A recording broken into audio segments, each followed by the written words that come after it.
딸, 너 사과는 깎을 줄 알아? 아니, 귤은 깔 줄 알아? 그게 뭐가 중요해? 31살 딸이 사과도 하나 깎을 줄 모릅니다. 제가 잘못 키운 걸까요? 요즘 딸들이 당찬 걸까요? 오늘 제 이야기 좀 들어보시겠어요? 며칠 전 저녁이었죠. 싱크대 앞에서 기름기 가득한 그릇을 헹구다가 문득 제 손목을 내려다봤습니다. 언제부턴가 저녁만 되면 쑤시기 시작한 손목. 설거지를 마치고 파스를 붙이는 게 일상이 된 지 한참이었어요. 그때 입 밖으로 꺼냈죠. 엄마는 내 비서가 아니야. 그 말을 하는데 5달이 걸렸습니다. 딸아이가 고개를 끄덕였어요. 그게 전부였죠. 미안하다는 말도 다음부턴 내가 할게 같은 다짐도 없었습니다. 그저 고개만 한번 까딱하고는 다시 휴대폰을 들여다봤어요. 저는 그 순간 깨달았습니다. 이 아이에겐 엄마의 수고가 공기처럼 느껴진다는 걸, 당연한 것엔 감사가 없다는 걸, 이런 일상이 시작된 건 5달 전이었어요. 엄마, 회사 근처 월세가 너무 비싸. 잠깐만 얹혀 살게. 31살 딸아이가 짐 2박스를 들고 돌아온 건 지난 봄이었죠. 대학 졸업하고 취직해서 나간 지 3년 만이었습니다. 독립해서 사는 딸을 보는 게 자랑스러웠는데 다시 제 방 옆 작은 방에 짐을 풀었어요. 3개월만 있다가 나갈게. 그 말을 믿었습니다. 그런데 석 달이 지나고 5달이 됐어요. 이사 얘기는 쏙 들어가고 집안 공기만 달라졌죠. 매일 반복되는 하루가 시작됐습니다. 문 열고 들어오는 소리가 들려요. 신발은 현관에 반쯤 벗어져 있고 가방은 소파 위에 툭 던져져 있죠. 엄마, 뭐 먹을 거 없어? 인사 대신 나오는 첫마디입니다. 그날도 그랬어요. 냉장고 문을 열어줬죠. 미역국 있고 김치 있고 갈치 조금 남았어. 다른 건 없어? 갈치 비리잖아. 국도 차갑네. 뜨겁게 데워줘. 기름도 걷어주고. 주문입니다. 부탁이 아니에요. 엄마한테 밥 달라는 게 아니라 식당에서 메뉴판 보듯 요구하죠. 전자레인지에 그릇을 넣고 돌렸어요. 국 표면에 뜬 기름을 숟가락으로 걷어냅니다. 얼음 2개를 컵에 넣어 물까지 준비했죠. 딸은 그새 소파에 누워 휴대폰을 보고 있어요. 데워진 국을 테이블에 놓아도 일어나질 않습니다. 다 됐어. 그제야 일어나 테이블로 와요. 한 숟가락 떠먹더니 한마디 하네요. 엄마, 이거 내일은 된장찌개 해줘. 또 주문이에요. 식사가 끝나면 다음 일이 기다리고 있죠. 저녁 설거지를 하려고 싱크대 앞에 섰어요. 딸이 먹던 그릇을 들고 와서 철퍽 내려놓습니다. 엄마, 이 그릇은 기름 많으니까 세제 2번 쓰고 너도 좀 거들지. 회사에서 손 안 쉬는데 집에서는 쉬어야지. 엄마도 쉬라고 했잖아. 말은 그럴싸해요. 하지만 제 손목은 이미 하루 종일 칼질하고 설거지하고 빨래 널고 나서 쑤시는 중이죠. 그때 나온 말이 그거였습니다. 엄마는 내 비서가 아니야. 부탁은 해줄래? 로 해라. 딸은 고개를 끄덕였어요. 하지만 설거지는 끝내 저 혼자 했습니다. 장갑도 끼지 않았죠. 그리고 그 밤 잠자리에 들면서 생각했어요. 우리 때는 이러지 않았는데. 우리 세대는 정말 달랐거든요. 제가 20 몇 살 때 대학 등록금 고지서가 나오면 가슴이 철렁했죠. 부모님이 얼마나 힘드실까. 그 돈 마련하려고 얼마나 허리 굽히실까. 아르바이트를 했습니다. 편의점, 과외, 전단지 돌리기. 조금이라도 보태드리고 싶었어요. 방학 때는 공장에도 갔죠.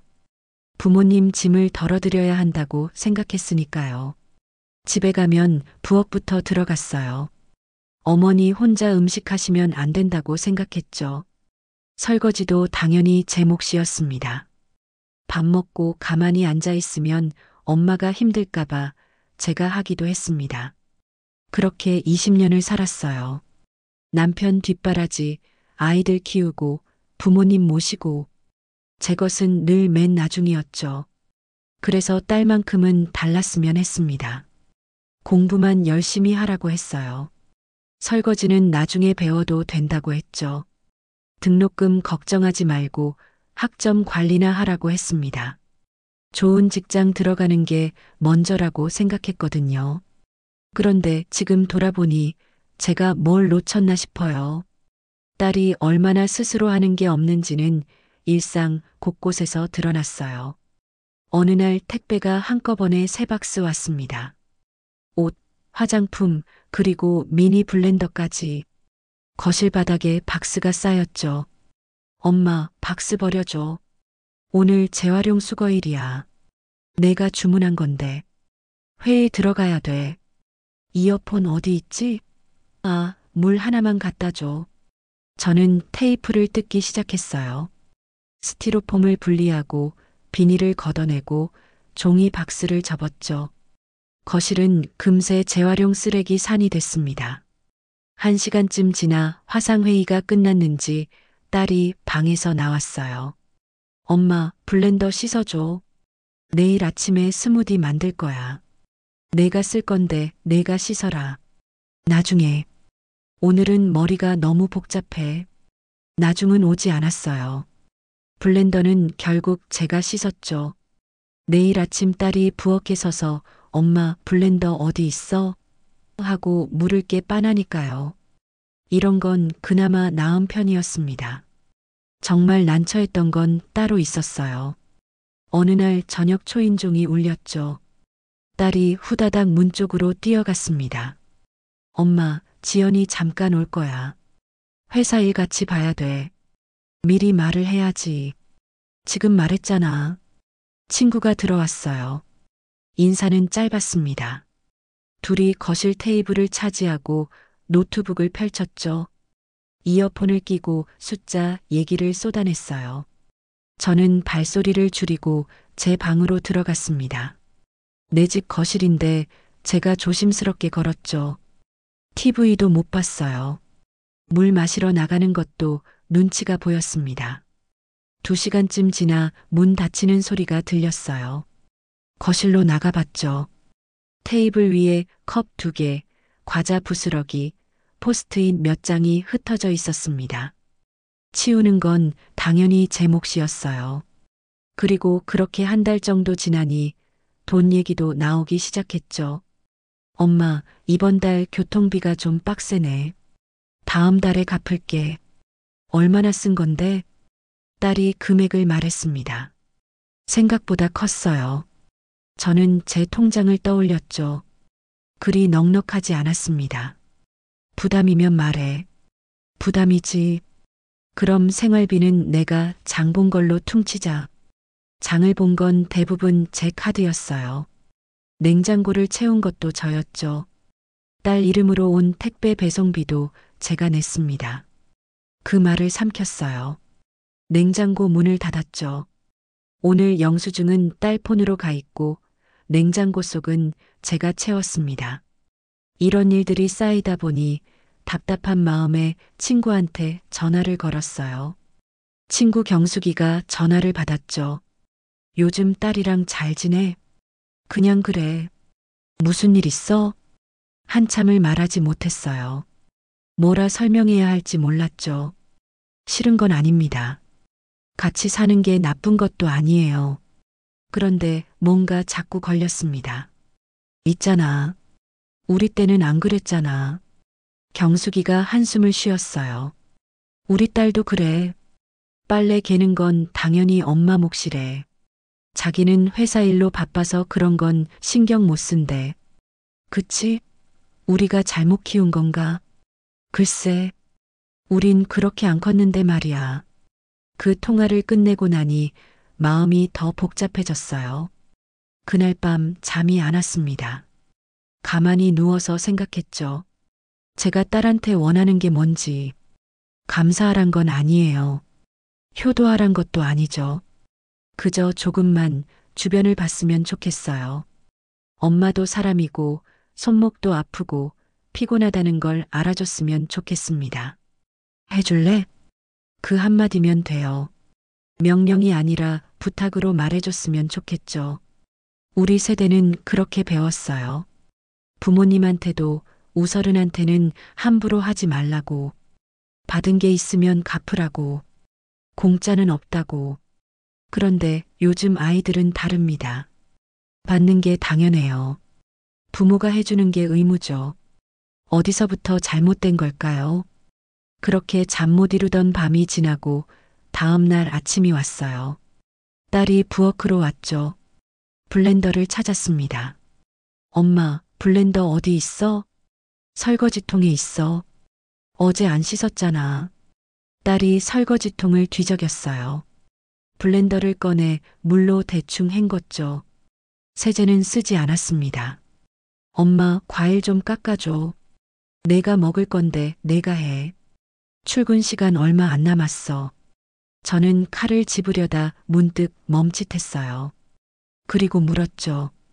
너 근데 사과는 깎을 줄 알아? 딸이 고개를 갸웃했습니다. 아니, 귤은 깔 줄 알아. 엄마, 지금 그게 중요해? 빨리 좀 해줘. 저는 한숨을 쉬었어요. 31살 딸이 과일 하나 제대로 깎을 줄 모릅니다. 아니, 깎을 줄 알아도 해본 적이 없으니 서툴러요. 그리고 서툰 게 문제가 아니죠. 배울 생각이 없는 게 문제였습니다. 저는 결국 칼을 집었어요.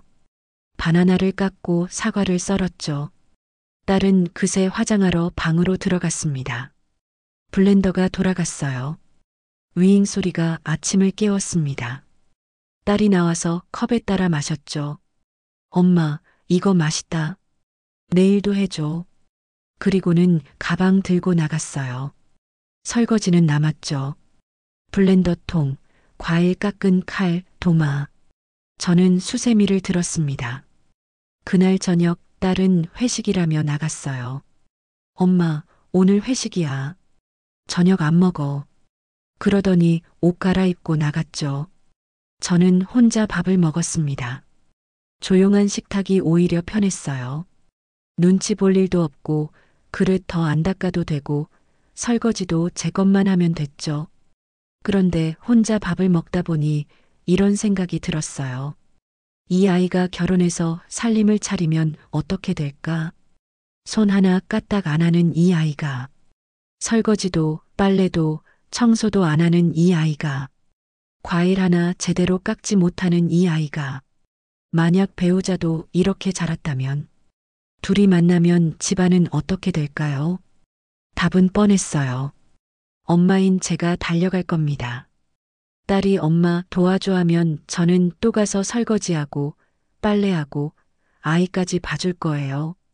그 생각을 하니 문득 우리 세대가 어떻게 아이들을 키웠는지 되돌아보게 됐어요. 우리 세대는 딸을 이렇게 키웠습니다. 공부 열심히 해라. 좋은 대학 가라. 좋은 직장 들어가라. 집안일은 나중에 배워도 된다. 그렇게 키웠죠. 설거지 안 시키고 빨래 안 시키고 밥도 다 해줬어요. 왜냐하면 저희는 너무 고생했거든요. 딸만큼은 편하게 살았으면 했습니다. 등록금 걱정 말고 공부만 하길 바랐죠. 그런데 결과는 이래요. 손 하나 까딱 안 하는 딸. 엄마한테 명령하듯 말하는 딸. 설거지는 당연히 엄마 몫이라고 생각하는 딸. 우리가 편하게 해주려던 게 이렇게 됐습니다. 그날 밤도 잠이 오지 않았어요. 혼자 누워서 생각했습니다. 이 아이를 어떻게 키웠어야 했을까? 뭘 잘못한 걸까요? 집안일을 시켰어야 했을까? 설거지를 더 시켰어야 했을까요? 빨래를 가르쳤어야 했을까? 부모님이 얼마나 힘드신지, 돈 버는 게 얼마나 어려운지 더 알려줬어야 했을까요? 아니면 말을 더 단호하게 했어야 했을까? 엄마는 내 비서가 아니야 대신 내가 해라고 딱 잘라 말했어야 했을까요? 답은 모르겠어요. 경숙이도 같은 고민을 합니다. 동네 언니들도 비슷한 얘기를 해요. 다들 비슷하게 키웠고 다들 비슷한 아이들을 보고 있죠. 어쩌면 우리가 너무 잘해준 걸까요? 아니면 세상이 바뀐 걸까? 예전엔 당연했던 것들이 지금은 당연하지 않아요. 부모 공경, 어른 섬기기, 집안일 거들기. 그런 게 요즘 아이들한테는 옛날 얘기죠. 딸은 당당합니다. 자기 권리를 알고 자기 의견을 말하고 불합리한 건 거부해요. 그게 잘못된 건 아니죠. 다만 엄마한테까지 그래야 하나 싶을 뿐이에요. 그리고 지금도 아침이 오면 똑같은 하루가 시작됩니다. 요즘 손목이 더 아파요. 파스를 붙이고 손목 보호대도 찼죠. 그래도 설거지를 하면 쑤십니다. 딸한테 말했어요. 엄마 손목 좀 아파. 당분간 설거지 내가 해라. 엄마 병원 가봐. 설거지를 내가 하라고. 나도 손목 아픈데. 회사에서 하루 종일 컴퓨터 치잖아. 둘 다 손목이 아파요. 그런데 설거지는 제가 하죠. 저는 요즘 자주 생각합니다. 세대가 바뀐 걸까요? 아니면 제가 시대를 못 따라가는 걸까? 딸의 당당함이 옳은 걸까요? 아니면 엄마를 배려하지 않는 게 문제일까요? 우리가 너무 잘해준 걸까? 아니면 이게 요즘 방식일까요? 경숙이한테 물어봤어요. 우리가 적응해야 하는 거 아닐까? 경숙이가 대답했죠. 글쎄, 적응하는 게 맞는지 아니면 아이들이 배워야 하는지 모르겠어. 답은 없어요. 다만 한 가지는 확실합니다. 제 손목은 여전히 아프고 설거지는 여전히 제가 하고 딸은 여전히 당당하고 그리고 저는 여전히 헷갈려요. 이게 맞는 건지 제가 바뀌어야 하는 건지 아니면 딸이 변해야 하는 건지 어쩌면 둘 다일지도 모르죠. 세대가 바뀌면 부모도 바뀌어야 하는 걸까요? 아니면 어느 세대든 기본은 지켜야 하는 걸까? 저는 아직도 모르겠어요. 다만 오늘도 설거지를 합니다. 손목이 쑤셔도 파스를 붙이고 또 해요. 그게 엄마니까요. 그게 맞는 건지는 모르겠지만 저는 그렇게 살아왔으니까요. 끝까지 들어주셔서 감사합니다. 구독과 좋아요 부탁드리고 함께 해주셔서 감사합니다.